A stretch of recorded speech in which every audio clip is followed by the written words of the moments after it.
ఇక్కడ భక్తి విషయంలో ఒకటి విశ్వాసంతో జీవించాలి. చెప్పండి, విశ్వాసంతో జీవిస్తాను. పక్కన చెప్పండి, విశ్వాసంతో జీవించు. హల్లెలూయా.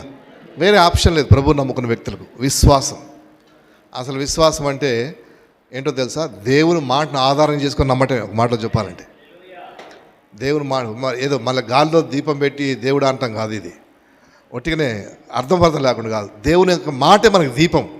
ఆ దేవుని మాటను ఆధారంగా చేసుకొని నమ్ముతున్నావు. ఒట్టిగానే పిచ్చోళ్ళలాగా నమ్మట్లేదు.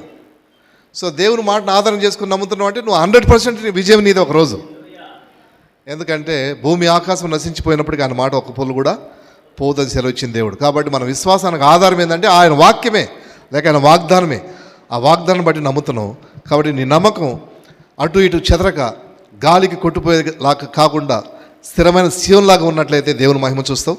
నీకు సమస్తము సాధ్యమే. దేవుడు నిన్ను ఆ విధంగా హెచ్చి